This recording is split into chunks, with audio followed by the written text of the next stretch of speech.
SEM9 is a Malaysian organization, and a lot of their players are a bit more are kind of familiar to us as well. They have been playing in the Yeah. Icon series. They have been playing in Wild Rift, but even more, they are veterans already in the League of Legends scene because they have been playing in the Garena part of the League of Legends PC for Malaysia. They have represented their region, and right now we are seeing them again here, and it's just so Yeah. exciting.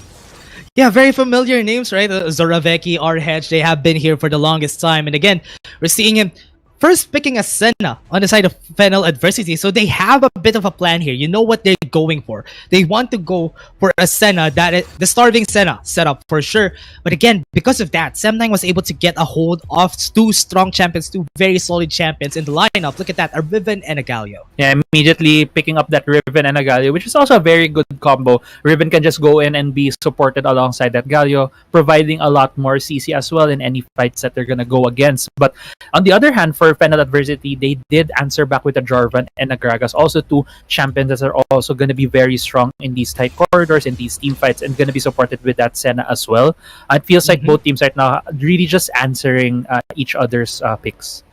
Yeah, honestly, what's scary about this Crazy Apple is that most of the time when you're going for a Gragas and a Jarvan, you don't really have info on where this champions are gonna go. Yes. Because they can flex on mid, jungle, and top lane for sure, and even support for the Gragas. That's why it doesn't give a lot of info. But right now, that seals the deal. We have a Graves in the jungle. We have a support Gragas, most likely gonna be the one farming up in the bot side. But on the side of SEM9, a Lucian Nami, very classic setup. You know how much the damage is gonna come through on the side of SEM9. Yeah, and we're gonna see right here their bot lane is gonna be a strong bot lane as well with the Lucian Nami, this classic combination. And right now they're probably they looks like they are locking in their jungler on that Lee Sin. Galio will most probably be in that mid lane. Both teams just finishing out their composition. So just talking a bit about what are the changes right here for 2.6, because we're seeing some of these champions being picked that were adjusted, have some changes for in this current patch that we're playing in.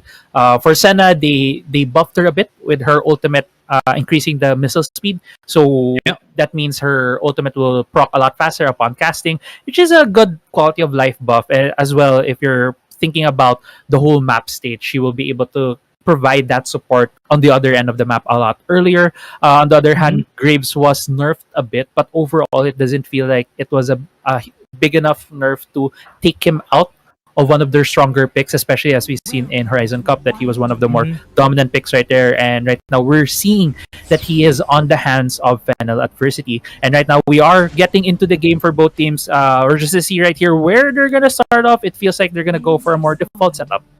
Yeah, what I like about Graves, honestly, is because he can basically 1v1 almost any of the jungles that we have right now that are in the meta. For example, Lee Sin, Xin Zhao, or everything that is there right now in the meta. It's really easy for a Graves to just scale up. He's basically a second ADC and insurance for the late game. But with this, looking at the aggression in the bot lane, this is basically telegraph, right? That they're going to be very aggressive in the bot lane just because they have the Senna in their lineup. Yeah, and it is very telegraphed that where these champs are gonna go, and right now the compositions as well feel a bit different from what we've seen in the first game as well. And right now there's gonna be a fight here. It looks like both the Galio and the Diana just doing a bit more love taps, getting at level 2, trying to get to know each other there in the mid lane. But yeah, going back to the team compositions, here it feels a lot more calculated, especially for FENNEL Adversity side.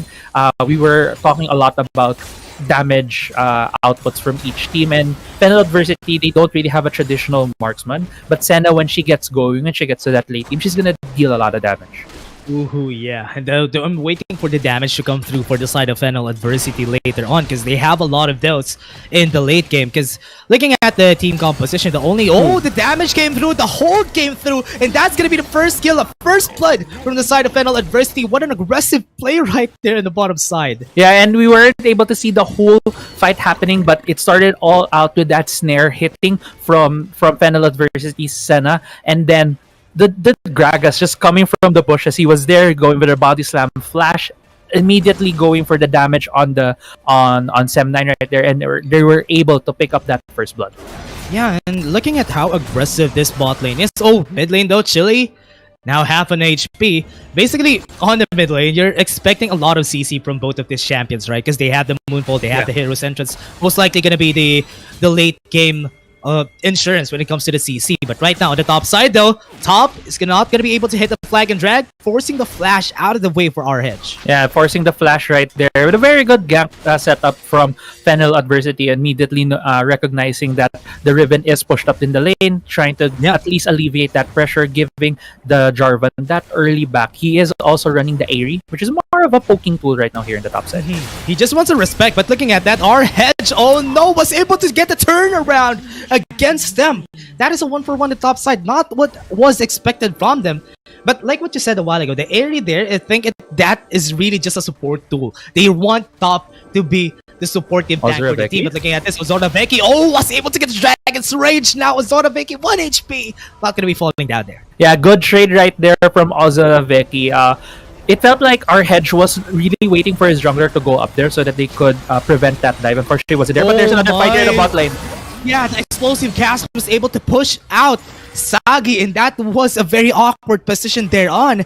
And now, looking at this, mid is also going into the bot side. I think it could go and put some pressure though, but at least they're gonna be able to take this play thing is in the bot side. Yeah, and just going back a bit to the top side of the map, earlier it felt like Ozorabeki was there to be able to get that kill, but overall it was in the advantage for FENNEL Adversity because our hedge did miss out that huge minion wave in the top side. Right, that is a very, very big minion wave that he lost, and you don't really want to be losing on that because you don't want top lane to be a dead lane.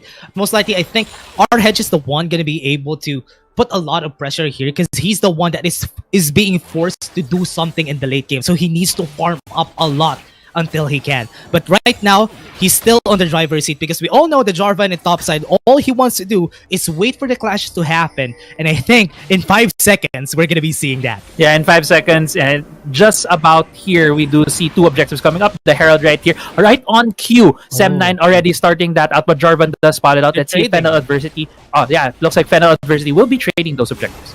Yeah, they're shaking hands, signing the contract. Yeah, we're going to be taking this Drake. You'll take the Ref Herald. But the problem here is, because they took the first Ref Herald, they have the pressure on the top side. Looking at the rotation from FENNEL Adversity right now, they want to trade it out with something else. Because for sure, their top side is going to fall down, and they're not going to be taking any part of that top side, most likely until the second tier threat, because nobody is rotating there. Yeah, nobody is rotating. Again, it's another negotiating tactic. It's both shaking hands. We're going to get these towers for free. Well, it looks like, they took top side and bot side. Yeah, they didn't put the Rift Herald. I thought they're gonna be taking that second tier turret after pushing that tower down, but because the timing was not right for them, it's just that they wanted to respect the recalls from the side of FENNEL Adversity. Yeah, and it's more of a conscious play right there from SEM9, just trying to, we can still make use of this. Might have a better use for this Herald earlier, but I just wanna talk a bit more before we go to that point. There might be a fight here in the mid lane, but it looks like just some love taps happening between the Gragas and the Lucian right there. Looks like our hedge right here trying to take the turret.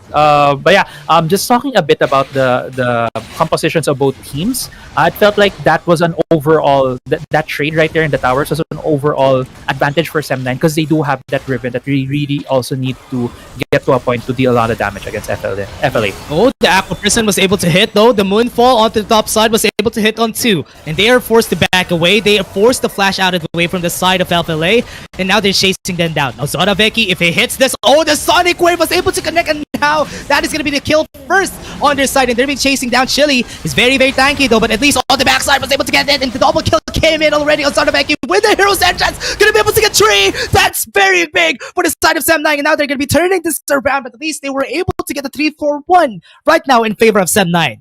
Yeah, and a 3-4-1 in favor of SEM9 right there. That was a very good fight that they set up. They were able to immediately catch out FLA on the transition from the top side going to the mid lane, was able to capitalize on that with a 3-4-1. They were behind on gold before. They were much more behind on gold before that, about almost 2 to 3K. And right now they close that gold lead. It's only 1,000 for FLA. Yeah, they closed the gap very, very fast just because of that last fight. It was because there's not a lot of members from FENNEL Adversity on that position. That's why SEM9 went in for that. They just pulled the trigger because they know they would be able to get the damage. And now, with this, the Rift Herald is in the mid lane. That's going to be forcing a lot of members from FENNEL to rotate. Yeah, and this one of those heads up plays is a really right now though. Wow. A pick. Wow, that insect was so good from Zoraveki. He was able to take down support. And now, that's going to be the pressure in the mid lane. Everybody's here. They're forcing their reaction. FENNEL Adversity is a very proactive team, as I've known. But now, they're being forced to be reactive on how SEM9 plays. Yeah, and as you mentioned, FLA is a very proactive team. We saw that earlier. They were trying to force these fights, especially in the top side of the map, with the ganks coming from their graves on their Jarvan, trying to give him that advantage. But really, it all started from that early Rift Herald take. They took the Riven away. From that short lane against that Jarvan, allowing them to be able to utilize their mobility. If you look at the composition right now for SEM9, a lot of their champions have a lot of mobility with that Riven, with that Lee Sin, also the Galio having his own dash and also that ultimate. It really allows them to take these sudden, quick skirmishes and to be able to overwhelm FENNEL Adversity. Yeah, and that is really what they want to do here because they know they have the Galio, they have the Lee Sin, they have the pressure. They can go for pushes whenever they want to because they have the global pressure from Chile. So they're just using Ozora Veki at the right place. The Dragon's Rage wasn't able to connect right where he wanted to, but the Hero's Entrance is there to save his life, but now he fell down. This is a 4v5. This is a chance for FLA to be going in. That is going to be Chile, going to be the target. He's going to fall down, double kill already. And that is a 2-0 in favor of FENNEL Adversity, canceling down the advantage from SEM9 a while ago. Canceling that advantage indeed. And FENNEL Adversity, they all recognize, hey, SEM9, they're trying to pick us out one-on-one. They're trying to get these small advantages, 3v4s, 2v3s, but FLA will not allow that. They all balled up into a 5-man unit, which is the core strength of their composition with this Senna right here. And they were able to take SEM9, they were able to take a kill, and they were able to take that Rift Herald. Yeah, I think Ozora Veki was going for a Flash Dragon's Rage there, but the timing wasn't really that perfect. That's why he made the mistake of pushing back the player. But right now, S9, they're taking the tower in the mid lane without any FLA was able to take down the tower without any contest, and for sure, I think they're going to be taking this Cloud Drake also. Yeah, it looks like they're going to take this Cloud Drake. Sagi already noticing that, yeah, they're going to go for this Cloud Drake. Let me just take this turret right here. And the second Drake of the game does go in favor of FLA. Yeah, they backed away. They really respected the damage of FLA at this point in the game because look at this. ADC is very scary at this point. He has this almost one item already. We all know the damage is going to come through from that and also the Solari. So that is a very big item pickup for them. Now he has the Black Cleaver. This is going to be very scary. And Jungle already has 2. So now they have 2 items on their quote-unquote core, or rather, should I say, carry on their side. That is going to be really hard for SEM9.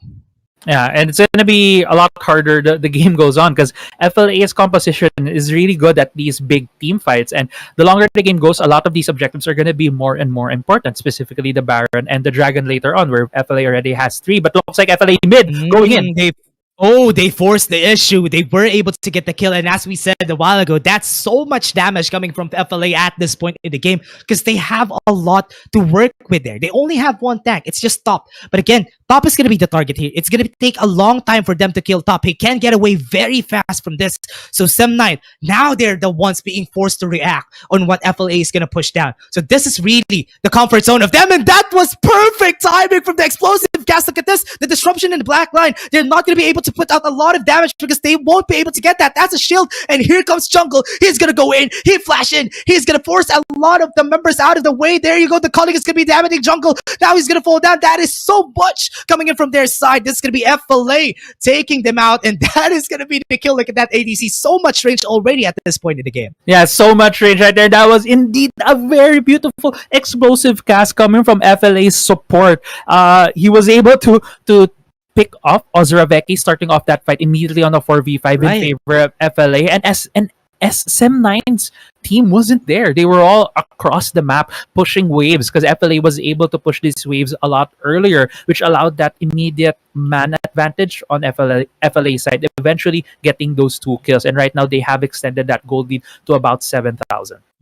Yeah, as much as I like Illusion pick, honestly, when it comes down to range, it's gonna be hard to fight against a lot of these members. Yes, Lucian is very, very mobile. He can fight around even against bruisers, but right now, they're having a hard time. Sagi is having a hard time dancing around because everyone is dashing towards him. That's why he can't back away. Yeah, and the core composition for SEM9 is really to get their some of their laners ahead, specifically the Riven and the Lee Sin, to be able to just run across the map and get these picks. But the thing is, FLA has neutralized that with a lot of their movements as well. They were able, especially the pick in the top side brush, they were able to smell out, hey, there might be a gank happening right here. It looks like there's another fight here in the mid lane. Oh, another explosive cast was able to hit onto them. FNL Adversity are just a monster on this rotations. On the top side, look at that top. It's going to be the target. The Dragon Station was able to pull him back out of the way. The Cataclysm was able to hit, and now Zoraveki. Oh no! Almost getting the kill there. That is going to be the shield. FLA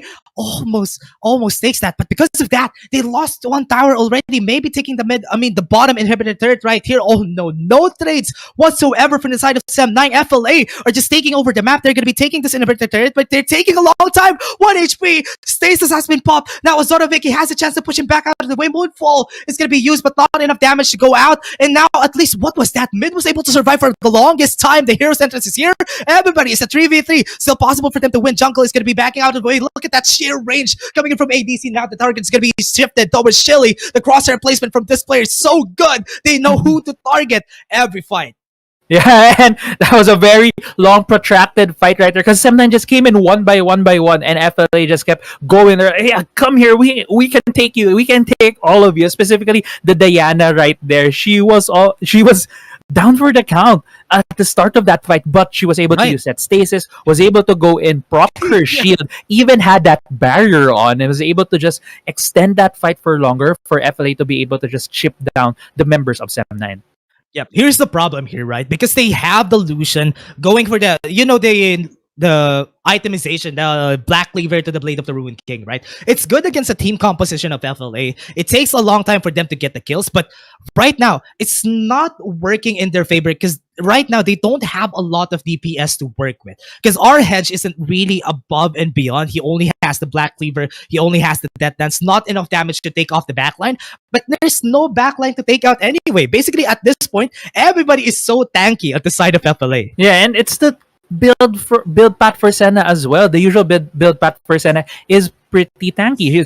She feels more like a bruiser rather than a marksman. When you face her, she has the Grasp of the Undying right now. She also has the Black Cleaver. So it's a lot of these health stacking, and she provides a healing and shields. She's just a very tanky member at this point. Yeah, they're basically playing around this. Oh, the Zoraveki wasn't able to get that. The Hero Sentence would be able to get onto top. But now, it's a 4v5. But they have the Moonfall still. Here comes the Moonfall. Hits 3 members onto the back line. And now that's going to be the cleanup crew coming in for their favor. And now that's going to be a 4v2. A 3-for-1. Just with that Moonfall coming in from FENNEL Adversity. Yeah, and that might be the game right here for FENNEL Adversity. Are just gonna get a lot more turrets at this point. They really won that fight with the 3-4-1 in exchange. They don't have their top laner right now, so I'm not sure if they can easily get this Baron. There's still 2 members. They still have Ozaveki on the side of SEM9. There's still the chance for that steal. Let's see right here if Ozaveki can get that. Yeah, but ADC is here, just bodying the bodyguard of the team right now. Zoraveki is now super low in HP. He needs to try and take this, but the turnaround came in. Zoraveki is going to fall down now. That is going to be an easy Baron for the side of FENNEL Adversity. And SEM9, 15k gold lead. They need a miracle to win this. Yeah, they do need a miracle at this point. Their composition is not built for these late game team fights. They were built for these mid game skirmishes. And FENNEL Adversity was just able to keep countering the punches from SEM9, and it looks like FENNEL Adversity is on the road to be able to take game 1 of this series. Oh, wow. They are just so good at those rotations. Yes, they were forced to be reactive a while ago, but now they're the ones on the driver's seat. They're the ones at the helm of the ship, and they can't even try something different here for the side of SEM9. They don't have any damage to work with anymore because, Ozoroveki has fell short already. Sagi is not going to be dealing a lot of damage in the late game because we all know it's illusion. So FENNEL Adversity has a lot of ways to turn this around, but our Hedge is on the back side though. The Hero's Entrance, would he be able to get the catch on the members? Yeah, he was able to, 2, but nobody is falling yet. It's not really good for the side of them, and now SEM9 is being forced to back away. They weren't able to get the kill. Yes, support is down, but 3 members are traded for him. They tried their best. They tried their everything that they can in order for them to get the win there, but it's just so much advantage for FENNEL Adversity that SEM9 would not be able to get anything. Yeah, and looks like right here, FENNEL Adversity will be closing out this game. They will take game one of this series against SEM9. And that was just a beautiful game right there from FENNEL Adversity. That last fight just showed the gold lead of FENNEL Adversity. Even though Right. that was a very beautiful flank coming from our hedge, that was very well executed from them. It felt like it was a bit too little, too late at that point. Yeah. They didn't have enough damage. I was focused right there on our hedge, looking how much damage he was dealing, and it took him so long to be able to take down Right. that Gragas, who didn't even have tank items. He had all damage items on his belt, and it took him so long. So that's why it felt like, yeah, it's just really the wallets right there of FLA being able to take down SEM9. Yeah, it's because he was forced to go for the items here. Look at this. He went in for the Black Cleaver. He went in for the Death Stance, right? Most of the time, people go for Solari Charge Blade for them to be able to deal a lot of damage, right? But because of the reason why is because Top is so tanky, he won't be able to last a long fight. That's why he was forced to go for these items. And that was so hard for them because he's the only one that is expected to do a lot of damage at this point in the game. But FLA, they're so tanky. Nobody is falling down. Everybody's a bruiser. And it was so hard for SEM9 there on. Yeah, and it's just a beautiful game from FENNEL Adversity. Again, we like to talk about victory conditions, objectives of each team composition and each team, and it is just FLA immediately recognizing, well, what their victory condition is and what the enemy's victory condition was, and they were able Yeah. to counter each punch coming out from SEM9. SEM9 was at the start of the game felt like they were doing a lot of things right. They were able to take some kills early on. Ozaveki was able to at least equalize the top side with that kill against the Graves, jumping him in the turret. But I felt the turning point right there was the ward inside that bush and being able Yeah. to rat out our hedge and Ozaveki in that bush. FLE was able to just build the momentum from there and eventually take the win. Yeah, it's basically what you want. The win condition for S9 a while ago was that at 10 minutes, they need to have a big goal lead against the members of FLA. But it turned around at one point where it was equal on kills, equal on gold on both sides. That is basically what FLA wants. They don't want the goal lead to get a lot in the favor of SEM9 during the early parts of the game where I thought that SEM9 was the one holding the helm, holding the driver's seat. But in the end there, it was just very equal for both of the side, and that is not really what they wanted to happen there. And that really worked in favor of FLA right now. But again, everyone, before we go on a giveaway, we have a giveaway right now. Win NFTs and SAS tokens from Smash Chain. Share the live stream on Twitter or Facebook and put the hashtag SGH Network. And guess who will be the champion of this tournament? Because we're going to be announcing the the champion is basically on December 19, right? But again, include your Trova username and make sure it's following SGH Network for you to be able to get the win there. And again, big shout outs to our sponsor, SGH Network and Smash Chain. If Smash Chain is an upcoming curation of the world's most valuable catalog of rare non-fungible assets through partnerships with acclaimed artists, creators, and distinguished personalities from every industry. Smash Chain aims to become the first of its kind project dedicated to the advancement of all kinds, NFT technologies, use cases, and creators. And I think that is going to be our game for today. We're just going to be taking a short break, everyone. We have been your shoutcasters. I'm Dash, and I was here with Crazy Apple. See you guys in just a bit.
Welcome back, everyone, to the Asia Wild Rift Legends. And again, this is going to be the fight between FENNEL Adversity and S9, SEM9. And we're going to be shoutcasters for today. Again, I'm Dash, and I'm here with Crazy Apple. Walk me through that game one, Crazy Apple.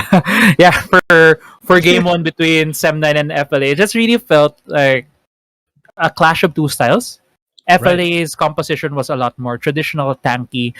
They did not have that flashy AD carry on that Senna, but it was enough for them to be Yeah. able to throw that damage against the composition for SEM9. On the other hand, though, for SEM9, it was really this composition that wanted these separated fights, these skirmishes, these 2v2s, 3v3s, to be able to pick off members from FLA. But FLA did not allow that. They were able to recognize win conditions immediately and was able to win game one off of that. And right now, we are heading into the pick and ban phase for game two. We'll see if there's any adjustments that these teams will be doing. Yeah, looking at the bans already, they banned the Gragas, they banned the Lee Sin on this side, so they don't want the early game advantage. A while ago, Gragas was he was so good at using the explosive gas to push away the formation from the side of SEM9. That's why they weren't able to go for a front to back. And Yeah. that's why FLA was able to get the advantage really easily. But now, Renekton is up, they were able to take it pretty fast. Yeah, Renekton is up for FENNEL Adversity. It will probably be the top laner going against Riven, but there are Right. Riven and the Jarvan right now can be flexed. We have seen a Jarvan top earlier today being manned by FLA top. The Riven can also go jungle, so we'll wait and see Right. later on where these champs are gonna go. But Ziggs is locked in on the side for SEM9, and on the other hand, for FLA they Ooh. have locked in a Galio and a Fizz. Ooh, Fizz getting locked in when the Ziggs was locked. So, like this, with the composition that they have right on the side of SEM9, you already know what they're going for. They want to protect the backline. They want to do some damage with the pokes from the Ziggs. And most likely, if ever, their ADC is going to be safe from harm every time. So, Varus is going to be good here if they're really going for that poke composition. But they went in with a Diana instead. So, what they want to do is for Ziggs to go in the bot lane, fight against the Fizz with a Diana so that they would be able to survive in the early game. I like the adjustment from SEM9. It felt like they were looking at Ziggs to be a mid laner, but when they did see, as you mentioned, the Fizz was locked in for the side of FENNEL Adversity, they flexed him to the bot side, to the Dragon lane alongside that Alistar to at least to have a more stable matchup against that Fizz with the Diana. And we do see the final lock in from the jungle of FLA. It is the Nunu, and this feels a lot like the composition that FLA was running in game one. They have this melee assassin in the mid lane that can do a lot of damage. That can also have a lot of CC with their ultimates. But the difference between Fizz and Diana is Fizz has a lot more damage in his kit and Yeah. less durability. But they still have the Senna. They still have a lot of tanks on their side. So it's just a bit of a slightly reskinned version of their game one. While on the other hand, Right. though, for SEM9, it feels a slightly different look. They still have the Riven, but it's not as overall skirmishy Yep. as compared to their game one. What I am really afraid of for the side of SEM9 is that they have a small margin of error when it comes to their lineup, right? They can go for a wombo combo because looking at that, they can go for it because they have Yeah. the Cataclysm, they have everything on their side to go for a wombo combo. But most of the time, combos are hard to pull off.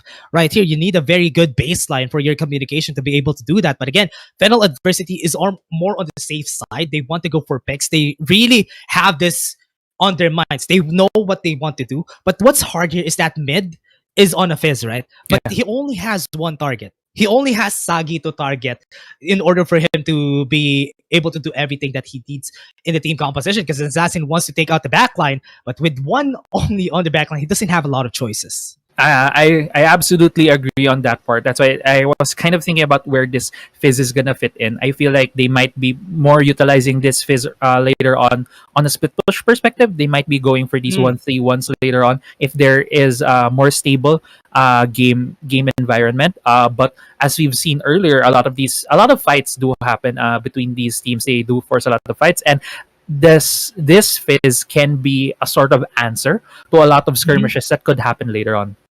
Yeah, and that is really what they want to do here. They want to move around during the fights, and if ever they need someone to go in, especially to combo with the hero sentence, that's going to be good. But I forgot to point that out. This is going to be the fights that they're going to go always. They have the ways to go for an engage, but they don't have ways for Fennel on the side of Fennel adversity to be able to go and back away from the fights. What I like about the Nunu is that most of the time Nunu just comes out whenever a Jarvan comes in because he's a very, very basic counter against a Jarvan.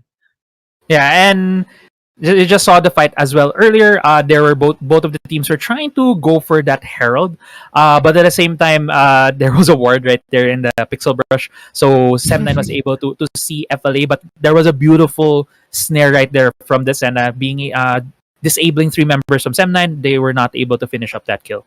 Yeah, and again, on the upside, our hedge is going to be on the brink of the rage coming in from the side of Fennel adversity. But now I think Jungle is now going to have a hard time here. He's losing his blue buff. So at least SEM9 was able to cancel out the pressure coming in from the jungle a while ago. A while ago, Jungle was really good with how he rotates around the map. But right now, SEM9 was able to cancel that tempo. Yeah, and it just really goes to show here, like adjustments that both teams are doing. They at least game one was still very fresh, but at the same time there's still a bit of analysis right there. Ooh. But a small gank here happened in the mid lane, very beautifully dodged right there from Fennel Adversity's mid lane. Yeah, what do you really like about the Fizz is that most of the time Fizz is a safe lane. You don't need to invest a lot of resources onto him, so you can focus on other lanes if you want someone to gank. Right now, it's really interesting to see Crazy Apple that is a very slow game just because FLA is not pulling any triggers because they know that at this point they shouldn't because they don't have any damage yet. Yeah, and this is a bit of a tempo change for us as well. Like the first 3 games that we have watched in this tournament has been very fast paced. A lot of kills coming in back and forth earlier on. But 3 minutes in, we still don't have that first blood. We're just seeing a lot of these skirmishes, a lot of these trades happening. Our hedge right now was put down to half health, does get that honey fruit, but the Senna here is in the top lane. Okay, Senna wants to go for a fast rotation because they know that Ziggs is going to be solo in the bot lane anyway, so at least support would be able to do some damage, at least going to be able to farm up. I mean, it's a Ziggs. You don't really have a lot of kill pressure from a Ziggs early on, so that's why they just left him alone right there with the Senna being the support that he needs right here. Oh, Chili is going to go on the top. He's trying to do some damage. Ruthless Predator going to come in. The Moonfall is going to be doing some damage. Here comes the ultimate from our hedge. He was the Broken Blade, but now our hedge is now going to be the target. Now he's hold it down, and now he's going to be the target. Low on HP, 1 HP, 1 more attack, and he's going to fall down. That's going to be it. That's going to be the first kill, and the second one in the mid lane for Fennel. I mean, or rather in the top lane for Fennel Adversity. Yeah, and 2 kills right there, immediately going in favor of Fennel Adversity, and they also aggroed that Herald, but right now it looks like the Baron is stolen. Okay, they were able to get the Infernal Drake in their favor. Jungle wasn't able to get the smite timing that right there, and that's gonna be it. The punish for the side of SEM9, but they were able to take down the threat in the top side. Yeah, I was a bit confused right there because I thought FLA would be prioritizing that Herald since they have some control in the top side, but they were also taking the Dragon at the same time. But unfortunately, SEM9 was able to steal that with Ozraveki using the ultimate, the Cataclysm right there to close the gap, get that smite, and also taking down the first tier turret in the bot side. Yeah, what's unfortunate here is now they are going to be forcing the fight for this Rift Herald because nobody was able to take it anyway. So right now, for the side of SEM9, they're going to be going for this. They know they have the AoE advantage, so FLA will be backing away from this fight. But if they get the pick onto Chili, that is going to be the ideal situation for this team. Yeah, and Chile has shown to be one of the, well, right now in the first few minutes, has been rotating very effectively for his team, has been trying to go for these ganks. That initial pick that they were trying to go for in the top side was all started by him, but FLA was able to utilize the map, essentially, that big wall. But it looks like there's a fight here. Okay, they're going for a fight. They're trying to do some damage. They don't have enough. So that's why Winter backed away from there. They don't have any more tools to force them out of the way. The Ruthless Predator is going to come in. The target is going to be Winter. Is in front of everyone. Here comes the Cataclysm onto 2 members onto the backside, forcing the ultimate to be used. Hero's Entrance going to be able to do some damage, but nobody has fell down already for the side of SEM9. They're all low in HP, but nobody has fallen down. So that is a big advantage for them. They can go for more fights. They're looking at the Rift Herald again, but I think FLA needs to respect this damage coming in from SEM9. Yeah, I agree. FLA needs to respect the damage coming from SEM9 at this point in the game. SEM9 has a lot of damage from their composition. They also have a lot of poke coming from that Zig, so they can just slowly take out FLA's advantage in objectives, and FLA still needs to scale. They're still relying a lot of that damage coming from that Senna. That Renekton does hit like a truck early on at this part of the game, but he still isn't one of those consistent damage dealers. And because of that, SEM9 does take control of this Rift Herald side of the map, and they are about to take the Rift Herald.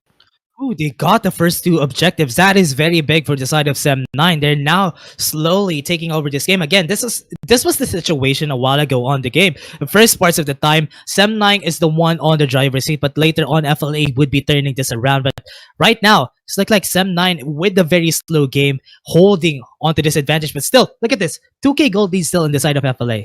Yeah, 2K still on the side of FLA. This is mostly coming from just the turrets early on, some of the plates, and as well, these teams, or rather the champions, just being able to pick up gold more efficiently on their side, which we have seen earlier. Even though SEM9 was equal on kills, or even ahead on kills against FLA was still ahead in gold. So it just shows the skill of this team recognizing which part of the map they can get gold from, and that's why they're so deadly in the mid game with this Senna. This Senna scales eventually would get more items, will get that gold, and will eventually be able to carry fights on their side. But it feels like this is a very different game. Oh, But there was my! there was a kill in the top side. That's why we did see the ultimate right there from the Senna. Yeah, and that's why the Dawning Shadow was able to help out, and Mid was able to get the kill there. That was really fast. Honestly, Mid is looking really scary right now just because of the damage from this Fizz. He can't even take down a Diana at this point in game. So FLA needs to just use Mid because he's putting a lot of pressure. Look at that. Everyone is now going to go on the top side. They're investing a lot of resources there while Mid is being pushed down by the other members from FLA. And it feels like SEM9 is playing to FLA's tempo right here, a bit more slower, but at the same time trying to pick these fights very smartly or intelligently. The Ribbon is right now forcing out this Fizz, and Fizz would look like to be backing away from that top side. Just both teams right now just trying to take as much control of the map, waiting for the next objective. Dragon is up right now. Okay, Dragon is gonna be up in a bit. Oh, I mean, Ocean Drake is up already. So everyone is just trying to get a hold of Mid. Whoever pushes the wave faster, that is gonna be the trigger for the members of FLA or Yes. SEM9 to be going for that Ocean Drake. So they're waiting for the chance for the wave to be in their favor. But right now, they need to force the issue if they want that to happen because they have both wave clears on their side. So it's gonna be hard to do that. Yeah, it's going to be hard for both of them. They're just really trying to play a bit of ARAM at this point, trying to get a bit Right. of that control. We do see some backs from there you go. a player trying to get these side lane pushing. But yeah, as you mentioned, FLA looks There like you to be in go. control of mid lane, and they're about to take control of this Dragon Pit.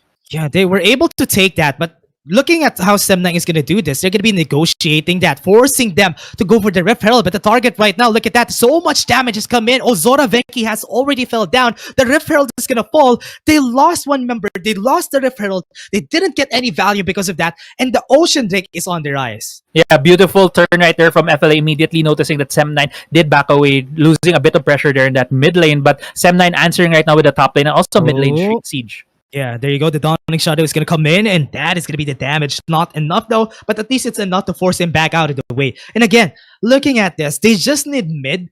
Whenever someone goes for a split push, they just need to put Mid there, and problem solved already. Yeah, and yeah, it's just problem solved for them, just trying to do these negotiations. But at the same time, though, FLA does pick up that Drake. They were able to take the objective that both teams were fighting for at that part of the map. Eventually, SEM9 really trying their best to even take some to relieve some pressure on other parts of the map. The thing is, even though we were really focusing on that mid lane control to be able to take that dragon, there's still other parts of the map, the side lane pushes, which will force you to put resources over there, which will force you to put champions over there, which relieves some pressure in the mid lane, in which that was SEM9, Yeah. that was what they were planning for, but FLA immediately called their bluff. Yeah, just this is because everyone in the mid lane is where the rotation comes in. That's why they want to go for a push here. That's why right now with the push a while ago, the pressure is on the side of FLA because their wave was pushing and the Ref Herald is now being taken. Look at this, the Moonfall is going to be able to hit, but he was cancelled, so he doesn't have a lot of damage. The Hero Center Mid? is going to come in, but there you go. There's a lot of space taken for the side of FENNEL Adversity. They're really looking for their targets across their placement. The next target would be Ozora Vecchi, but now one is falling down. Our hedge is going to be coming in. That is no way to be able to win this round. FLA, that is just so much damage coming in from mid, and nobody would be able to answer back against ADC just because they're taking a lot of space. ADC is just here. Oh, what was that? Half HP, and that is going to be the kill. 3 for 2 in favor of FLA. That was a beautiful fight for FLA's mid on that Fizz. My god, he flanked from the blue buff side of the jungle of SEM9, jumping over the wall, immediately in the flank position against SEM9. SEM9 didn't know what to do. They couldn't,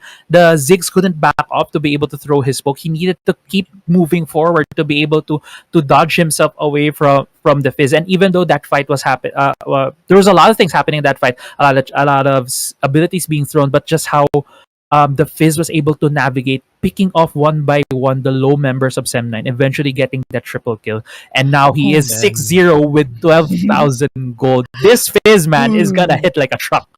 Ooh, everyone, even what I said a while ago, that he's going to be an assassin, right? That he's going to be having a hard time with the bruisers. But with this lead, he's not going to be having any problem with anyone. He's 6-0. He's snowballing the game. He's going to be able to take them down, but they don't have vision at this part of the map. So FLA might be able to take some very cheeky kills, but they know it. They don't have any vision here, so let's just back away in the side of SEM9. Yeah, and again, this feels like game one all over again for SEM9. They were at par or even at the driver's seat at the early parts of the game just because of their composition. But FLA being able to just navigate these fights so well.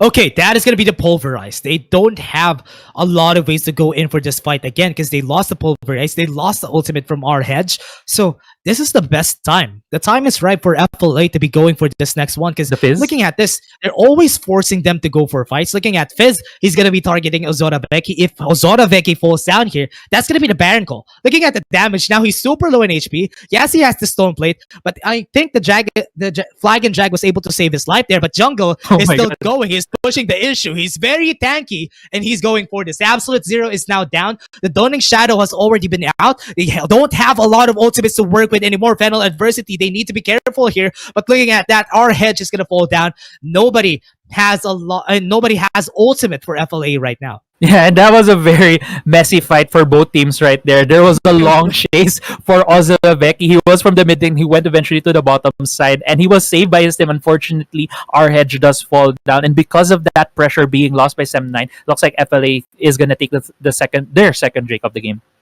Okay, remember, they have a lot of flashes for the side of FLA, so whenever they need to go for this next fight on the Baron, that's gonna be the next goal for sure, because we're 14 minutes in the game.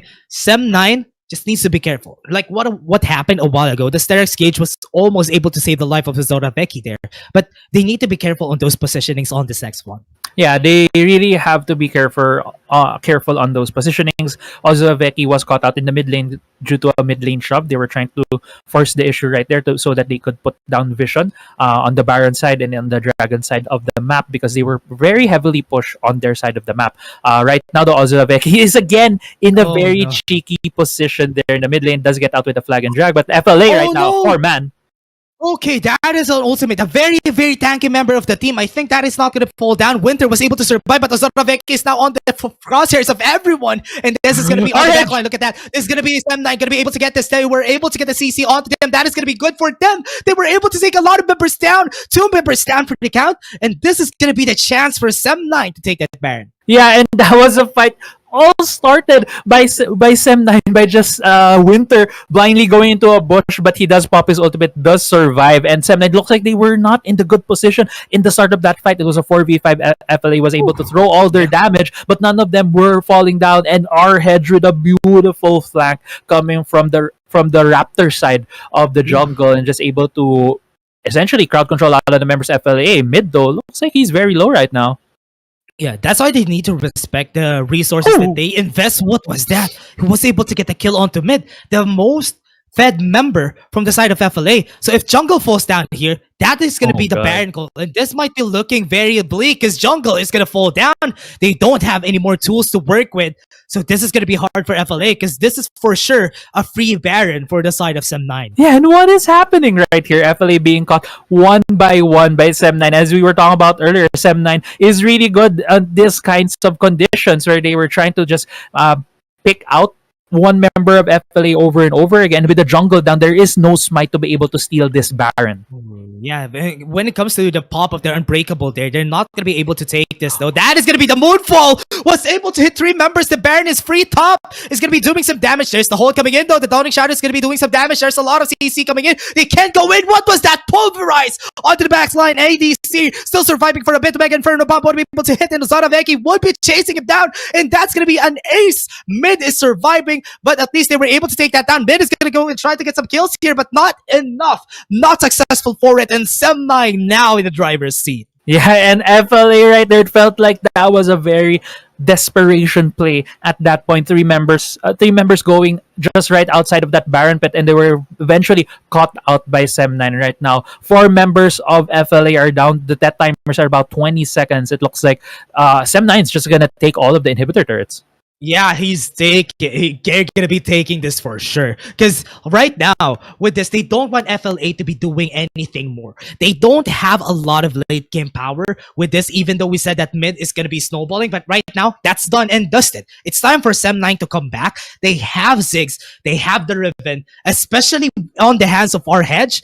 He's gonna be crazy later on in the fights. Yeah, and our Hedge, game 1, played that Riven, played it beautifully as well, but because of the team composition and the lead that FLA was able to build up, he wasn't able to shine as much. But right now here in game 2, our Hedge still showing that, hey, you guys left this champ open again for me. I'm gonna show you why I love picking this champ, why this is priority pick for us here at SEM9. This is just showing his prowess on this champion with 2 beautiful flanks that was able for his team to be able to win those fights. Yeah, what I also like about this here for the side of SEM9 Crazy Apple is that Ozora Veki, even though that he didn't build a lot of tanky items, he's on the SGH, he's on the Black Cleaver, he's still putting a lot of pressure against the members of FENNEL Adversity. Yeah, and it's really just one of the things that Jarvan can do. That's why even though Jarvan is one of the original champions in League of Legends, and right now he is here in Wild Rift, he's still very relevant whenever the meta allows it for his items. And just because of how simple his kit is, he can do a lot of things, like, yeah, as you mentioned, being very annoying to the enemy team with a lot of CC with the flag and drag. Also, the Cataclysm is really, really big because of the just the walls that are being built. But at the same time, SEM9 though is right now taking this Elder Drake. Oh no, top is now low in HP. They're gonna be taking this Mountain Drake, the Elder Mountain Drake. If ever they take this, it's a very tanky Drake. It's taking a long time for them, and I think this is gonna call for backup because look at that, the call they make out to them, and they were able to get the damage already, and they were able to steal the Mountain Drake. And this is very big for FENNEL Adversity, but again, they don't have enough damage to finish almost all of the members here, so they need to back away. They need to hold on this Elder Mountain Drake before it gets taken down by SEM9, because right now, that is going to be the time that has been bought by FENNEL Adversity. Yeah, and they do take the Elder Drake, but there's still 5 members strong on the side of SEM9. Our Hedge and Ozoraveki sold their boots, changed it to teleport, and right now they're going for a 5-man siege on this Nexus.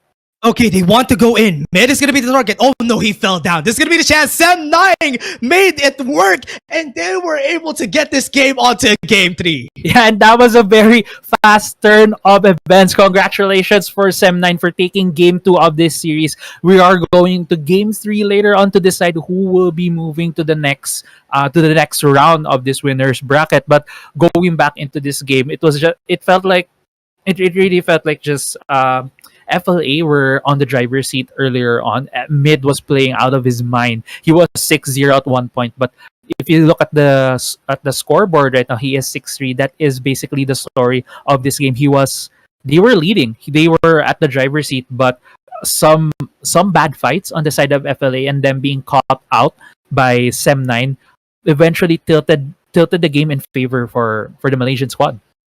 Yeah, I mean, because they don't have enough damage. Looking at the late game parts of the match, right? It's FLA trying to take the Elder Mountain Drake. Mid was able to take it, right? But it was because that they don't have enough damage to finish most of the members on SEM9.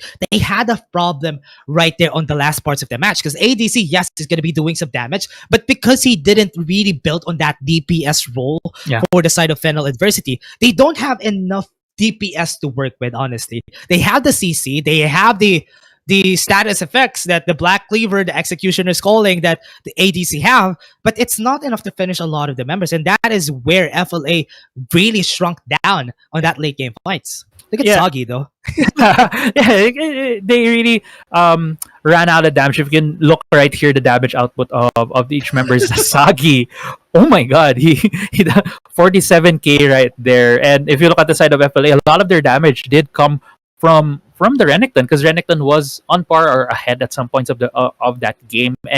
And yeah, at the early part, the Renekton does deal a lot of damage, which you can really carry over, or rather, you can really snowball out of. But the thing was, since it was a very slow, calculated game, SEM9 was able to get to that point where they were able to just out DPS FLA. Unfortunately, yeah, I do agree on that on the point with Senna. Senna can deal a lot of damage, but with the item build path that FLA ADC went for with the Black Lever, the Iceberg Gauntlet, and the Rapid Fire Cannon, she doesn't really deal as much damage. And when FLA's team comp, they do balled up in that Elder Drake fight, they eventually were just taken down by S9 because a lot of their melee champs as well were not tanks. For example, like this Galio right here.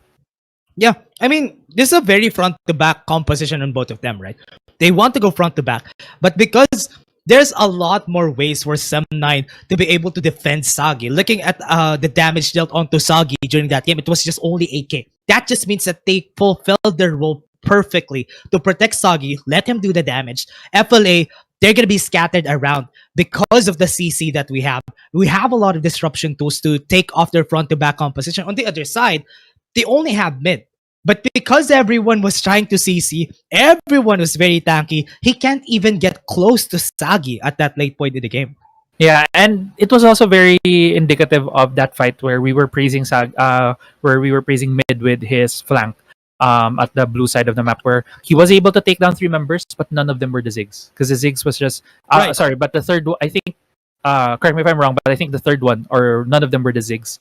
But it just showed that how much protection that SEM9 had on that Ziggs, and even though Ziggs is not one of those traditional hyper carries, Right. SEM9 was able to fulfill that role with just really how they navigated to each of these fights, and just yeah, overall kudos to SEM9 being able to make the most use out of the champs that they have picked in the pick and ban phase. Yeah, really love that they forced this onto game 3. But before we go on to the game 3, everyone, we're just going to be taking another short break before we head into it. Again, we have been your shoutcasters for today. I'm Dash, and I was your Crazy Apple. See you guys in just a bit.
And welcome back, everyone, to the Asia Wild Rift Legends. And again, we're going to be shoutcasters for today. I'm Dash, and I'm here with Crazy Apple. We're going to Game 3, man. What do you think about this? Well, this is the first game three that we'll be having. The previous game, the Yeah. previous match was a 2-0, and I'm just super excited because both of these teams have shown, hey, we're gonna play our own styles. S9 did not move away from that Riven. They held on to it and played the same style of game one as well with FLA, and it showed that S9 won game two. And while FLA did get game one, let's see right here if there's any adjustments from both teams. Well, FLA switch it up a bit. Maybe let's see if they'll still pick the Senna. They'll still go for a more less DPS, more tanky lane, or will S9 right here go for still the same very aggressive lineup? Okay, they went in for the Ziggs, they went in for the Janna. So this is gonna be again S9 working their way towards this Ziggs, because you can flex the Ziggs anyway, so they can go for the first pick again. And also that was the key for them to win during that last game. So FLA is trying something different. They went with the Lovers duo onto the bot side. Yeah, Zaya Rakan right there as well with that Irelia pick. When they were lacking damage in game two, they said, hey, let's just pick a lot of these champions that also deal a lot of damage with that Zaya. And probably, yeah, that hover on that Irelia. But right now, the lock-in for the side of SEM9 is that Jarvan and that Riven. Again, they do pick that Riven. It was not banned out by FLA, so they're still really maybe thinking that, hey, the Riven was not the problem right there. It's a comfort pick for our hedge, but we can deal with it. We can deal with it with a different pick.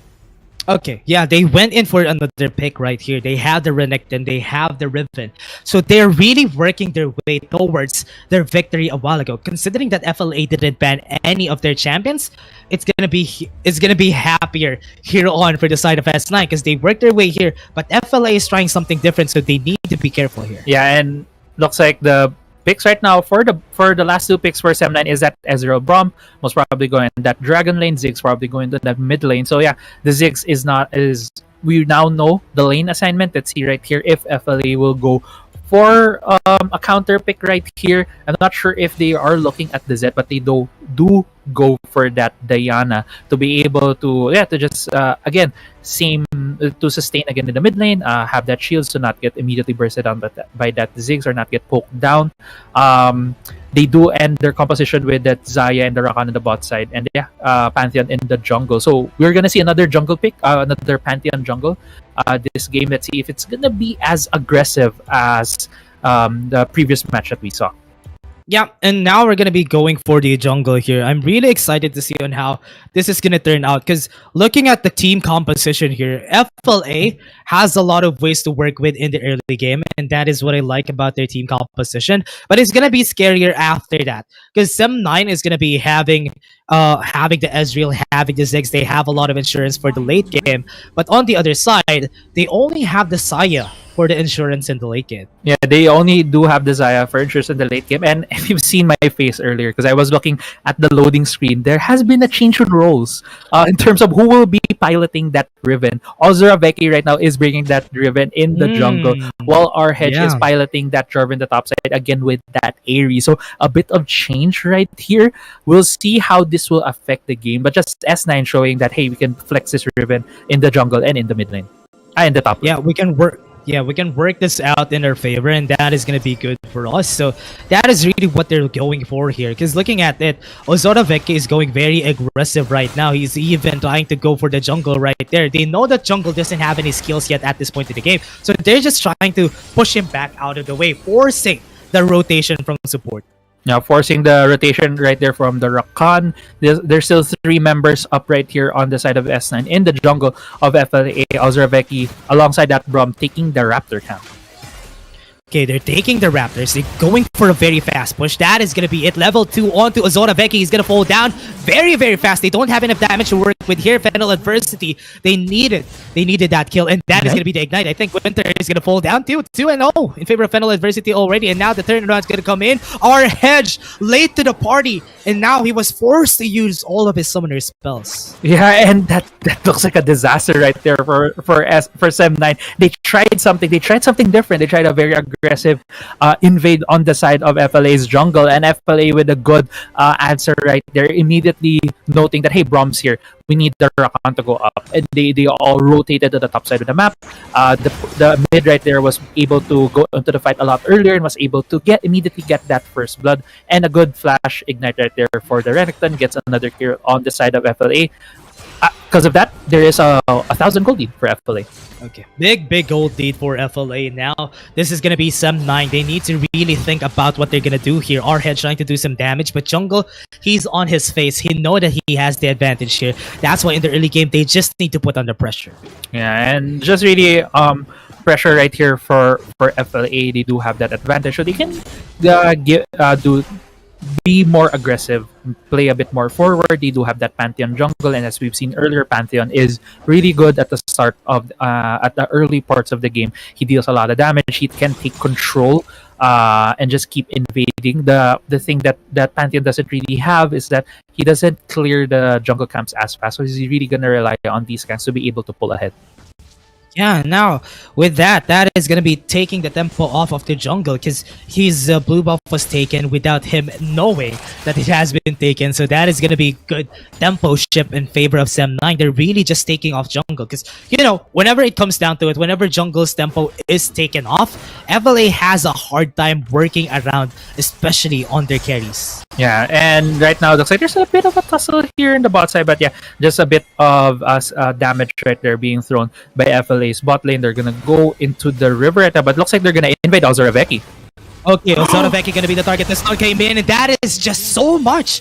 He just fell down. It's like, oh no, the fire has been taken down in SEM9. As I said, with this, FLA, this is a bare minimum that they want, right, Crazy Apple? They want to get the advantage in the early game. They want to win against SEM9 in the early game. The Grand Entrance was able to hit the Grand Skyfall right here onto the backside, and that's going to be the damage coming through. Mid is in front of everyone, and I think Winter is going to fall down also.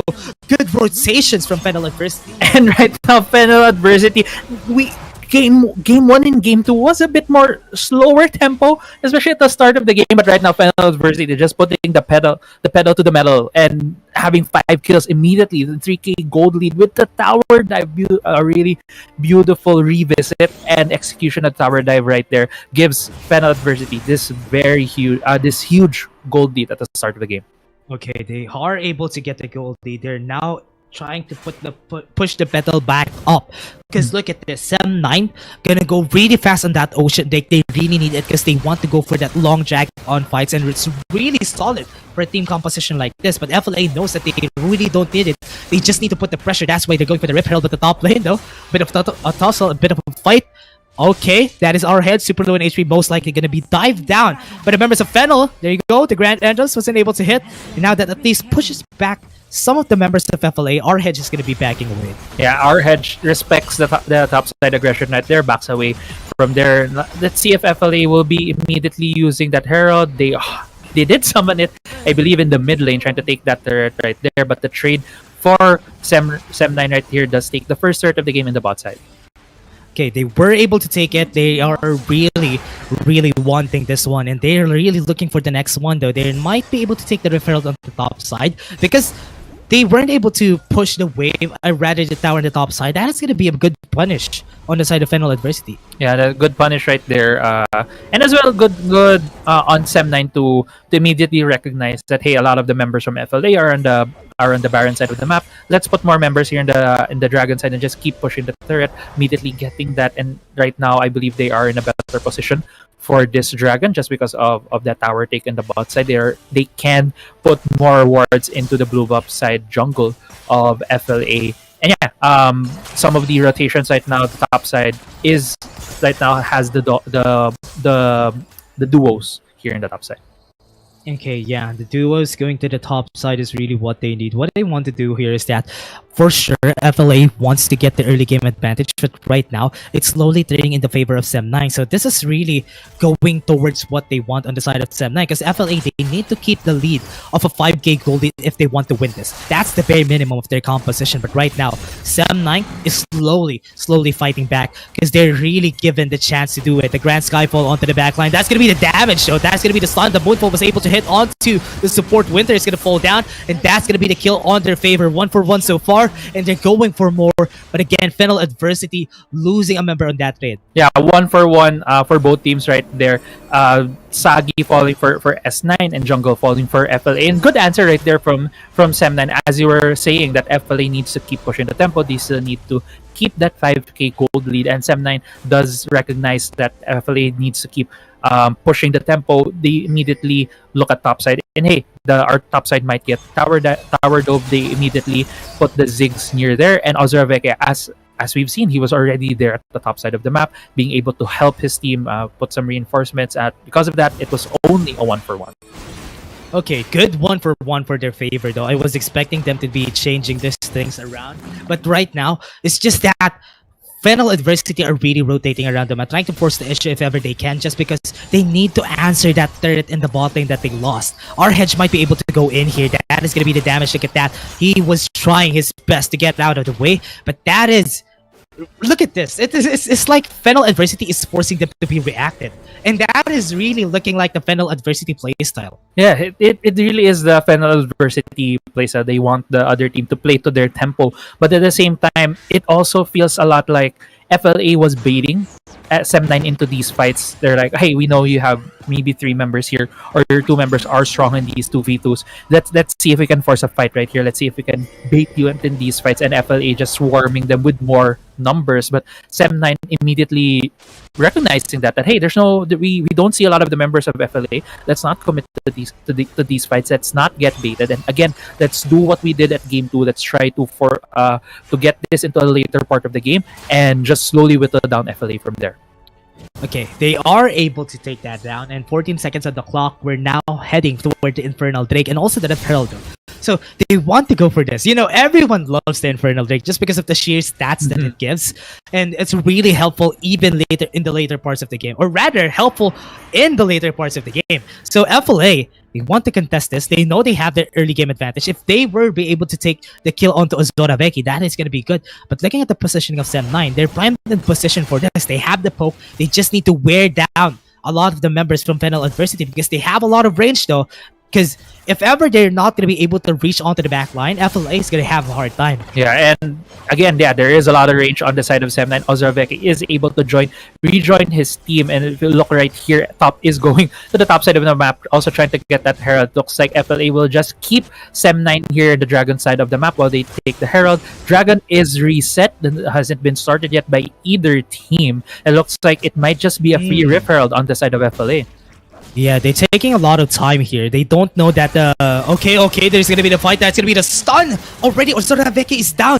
They're not gonna be able to take this next objective. The Infernal Drake would be the target, for sure. They're gonna be forcing the rotation. They're gonna be using that Rift Herald for them to be able to take this Infernal Drake comfortably. Yeah, and great pick right there from FLA. I believe Jungle did flash over that wall, get immediately that stun on Ozraveke, and they were able to burst him down. Looks like they're also gonna be able to secure... Yeah, they are able to secure this Dragon. So, very, very close right there. A lot of balls. But FLA tried to get at least one objective by securing that Herald with the Redington going for that. But in the end, FLA got both. So a lot of investment getting both right there gives them a very comfortable lead at this point.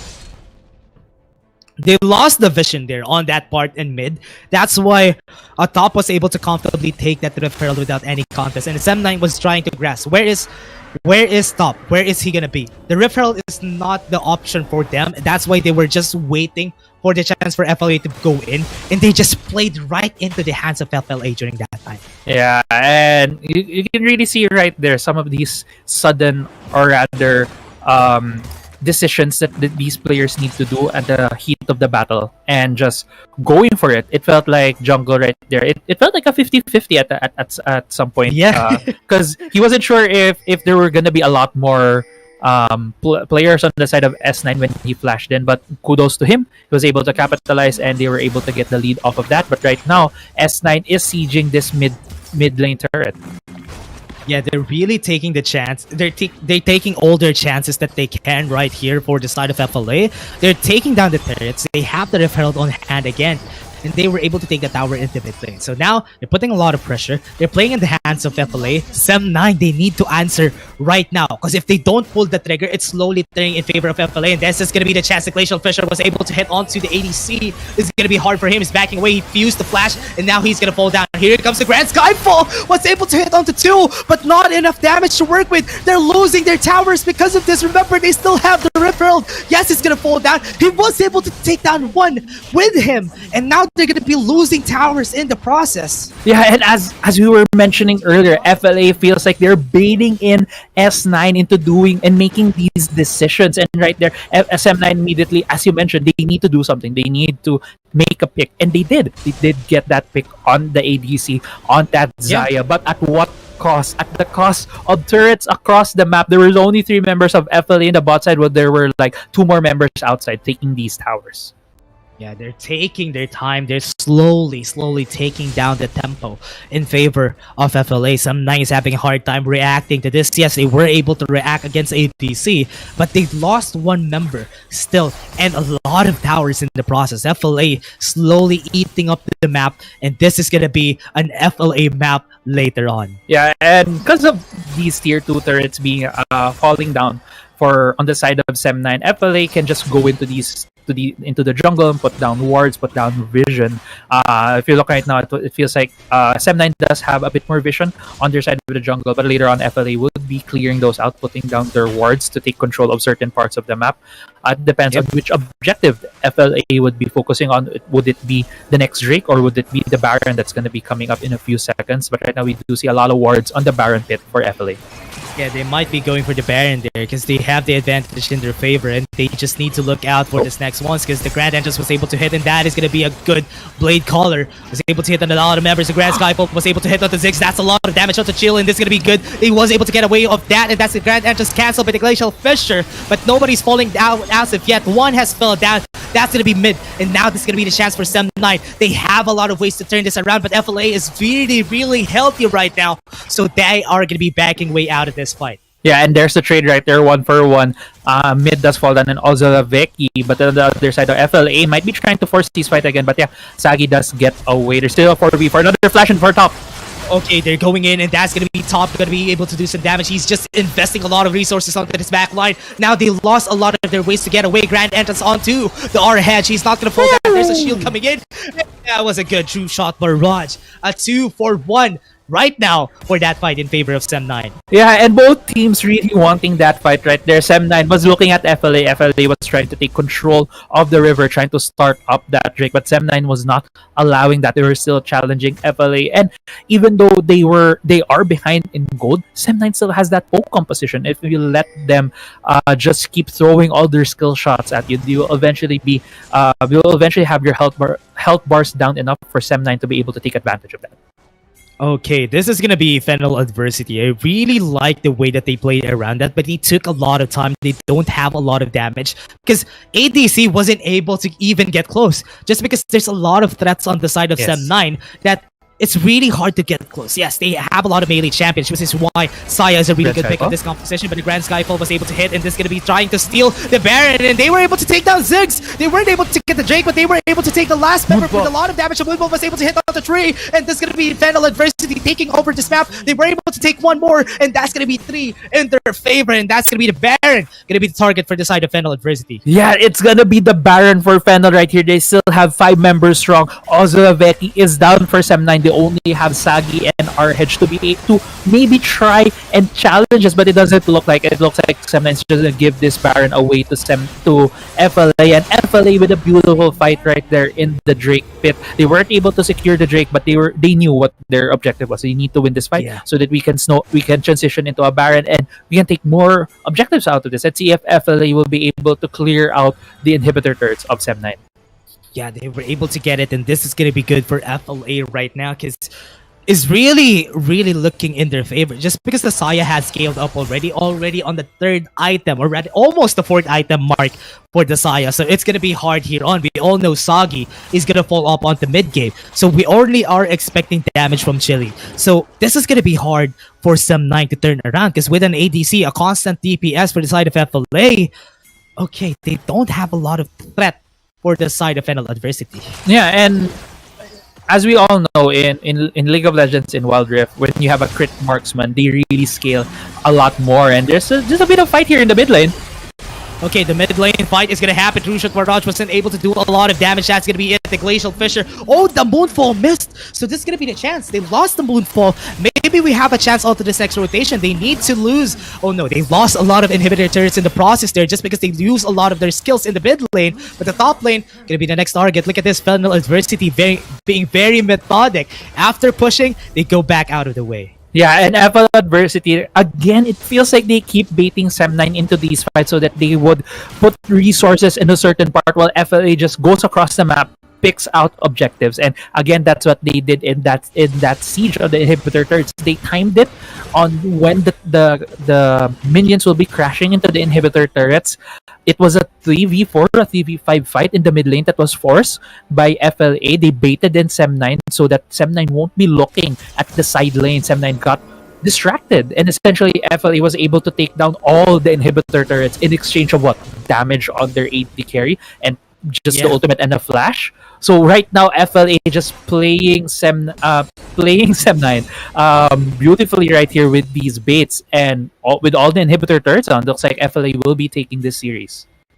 Okay, they just lost a lot on that last one, and this is going to be the last fight that we're going to be seeing. FLA taking down 2 already in their favor. The last one on the back line, look at that. He's going to be falling down. The Blade Guard was able to hit, but again, he was able to get the kill, but at what cost? They lost 3 members in the process just because of that. They tried their best. That was the best course of action for SEM9, but FLA are looking for this Nexus, and they have the tools to be able to get that. They don't have the minions though, which is really unfortunate, but that is just buying some time for the side of SEM9. 30 seconds of the clock for this last member for sure. FLA is going to be finishing this down, and that's going to be the Nexus going to be falling down, and FLA taking this game 3 on this best of 3 series. Yeah, and congratulations to FLA. They'll be moving to the next part of our bracket, still on the winner side. Unfortunately for SEM9, they will be dropping into the losers bracket, where it will be a sudden death. It will only be a best of 1 there. So good luck to them later on when they have that game. But for right now, congratulations to FLA. They have played this game 3 beautifully. They have adjusted from their loss from game 2. In game 2, it felt like, hey, they had this Senna composition, which they won at game 1.